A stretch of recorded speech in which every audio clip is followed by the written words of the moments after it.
যে ভারতের পবিত্র সংবিধানে ভারতখনক এখন ধর্ম নিরপেক্ষ রাষ্ট্র হিসেবে প্রতিষ্ঠা করেছে আর অসমত বসবাস করা 1.5 কোটি সংখ্যালঘু মুসলমান জনগণে আজি এই ধরনের ফেসবুক পোস্টৰ জৰিয়তে ইছলাম ধৰ্মৰ ধৰ্মীয় গুৰু আমাৰ অতিকে প্ৰিয় হজৰত মোহাম্মদ সাল্লাল্লাহু আলাইহি সাল্লামক যে অপমান কৰা হৈছে তুচ্ছতাচ্ছিল্য কৰা হৈছে এই বিষয়টোত কিন্তু আন্তৰিক আঘাত পাইছে আৱেগত আঘাত আনিছে আৰু অসম চৰকাৰখনৰ এই দায়িত্ব যে অসমৰ কোনো এটি শ্ৰেণীৰ কোনো ধৰ্মৰ মানুহৰ ধৰ্মীয় চেণ্টিমেণ্টত আঘাত দিয়া কামবিলাক চৰকাৰখনে যিকোনো মূল্যৰ বিনিময়ত প্ৰতিহত কৰিব লাগিব আৰ আমি স্পষ্টকৈ কৈছোঁ যে অসমত এটা ঘৃণাৰ বাতাবৰণ তৈয়াৰ কৰা হৈছে অসমত বিশেষকৈ ধৰ্মীয় সংখ্যালঘু মুছলমান জনসাধাৰণৰ বিৰুদ্ধে বা ইছলাম ধৰ্মী লোকসকলৰ বিৰুদ্ধে আমি দেখিবলৈ পাইছোঁ বিশেষকৈ সামাজিক মাধ্যমত বা বিভিন্ন সংবাদ মাধ্যমত একাংশ দল সংগঠন আৰু একাংশ ৰাজনৈতিক শক্তিৰ জৰিয়তে এক ঘৃণাৰ বাতাবৰণ তৈয়াৰ কৰাৰ এটা পৰিৱেশ চলিছে আজি আমাৰ শংকৰ আজান মাধৱদেৱৰ মিলনভূমি পবিত্ৰ অসমভূমি হিন্দু মুছলমান প্ৰতিটো জাতি জনগোষ্ঠী ভাতৃত্ব ভাইপৰে জীয়াই থকা আমাৰ সোণৰ অসমখন আজি ঘৃণাৰ সাগৰত ডুবাই পেলোৱাৰ চেষ্টা কৰা হৈছে একমাত্ৰ ৰাজনৈতিক উদ্দেশ্যৰ বাবে আজি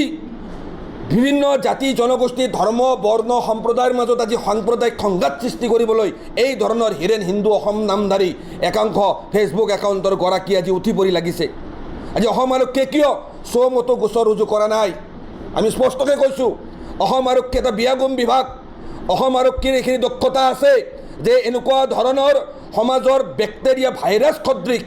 এনেকুৱা ধৰণৰ তথাকথিত হিন্দুত্ববাদীৰ নামধাৰী এই ধৰণৰ ব্যক্তিসকলক ইচ্ছা কৰিলে 1 ঘণ্টাৰ ভিতৰত গ্ৰেপ্তাৰ কৰি জেল হাজতলৈ প্ৰেৰণ কৰিব পাৰে আমি জানো যে সমগ্ৰ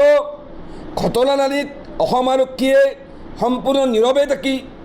আজি তেওঁলোকে যে এই ধৰণৰ ঘটনাক উৎসাহিত কৰিছে এই কথা জনগণৰ বুজিবলৈ বাকী নাই আমি অসমৰ মুখ্যমন্ত্ৰী হিমন্ত বিশ্ব শৰ্মা ডাঙৰীয়াক আহ্বান জনাইছোঁ ৰাজনৈতিকভাৱে অসমৰ মুখ্যমন্ত্ৰী ডাঙৰীয়াৰ যি ৰাজনৈতিক মতাদৰ্শৰ প্ৰতি আমাৰ তাৰতম্য থাকিব পাৰে মতপাৰ্থক্য থাকিব পাৰে কিন্তু অসমৰ সাংবিধানিক পদবীত অধিষ্ঠিত অসমৰ মুখ্যমন্ত্ৰী হিমন্ত বিশ্ব শৰ্মা ডাঙৰীয়াও এই ক্ষেত্ৰত নিজাববীয়াকৈ ব্যৱস্থা লৈ এনেকুৱা ধৰণৰ হজৰত মোহাম্মদ সাল্লাল্লাহু আলাইহি সাল্লামক মুকলিভাৱে অপমান কৰা যি ঘটনাটোক লৈ সমগ্ৰ অসমৰ মুছলমান সমাজে অন্তৰত আঘাত পাইছে এই ধৰণৰ ব্যক্তিক গ্ৰেপ্তাৰ কৰি দৃষ্টান্তমূলক শাস্তিৰ ব্যৱস্থা কৰি অসমত হিন্দু মুছলমান প্ৰতিটো জাতি জনগোষ্ঠী ভাষা ভাষী ধৰ্ম বৰ্ণ সম্প্ৰদায়ৰ মাজত যি আমাৰ একতা অটুট ৰাখিবলৈ আমি ABMC আহ্বান জনাইছোঁ হয় চাওক আপোনালোক নিশ্চয় সকলোৱে অৱগত যে হিৰেন হিন্দু অসম ৰূপা কলিতা ৰাতুল কলিতা আদি নামধাৰী একাংশ ব্যক্তিয়ে ফেচবুক একাউণ্টৰ জৰিয়তে আজি কিছুদিন ধৰি ইছলাম ধৰ্মৰ ধৰ্মীয় গুৰু হজৰত মোহাম্মদ সাল্লাল্লাহু আলাইহি সাল্লামক যি অতি স্পৰ্শকাতৰভাৱে যি অপমান কৰিছে এই ঘটনাক লৈ ইতিমধ্যে সমগ্ৰ অসমতে প্ৰতিক্ৰিয়া সৃষ্টি হৈছে আমি ABMCয়ে উক্ত ব্যক্তিসকলৰ বিৰুদ্ধে তামোলপুৰ আৰক্ষী থানাত ইতিমধ্যে গোচৰ ৰুজু কৰিছোঁ বা এজাহাৰ দাখিল কৰিছোঁ আৰু অসমৰ বিভিন্ন থানাত বিভিন্ন দল সংগঠন বিভিন্ন ব্যক্তি বিশেষে ইতিমধ্যে এজাহাৰ দাখিল কৰিছে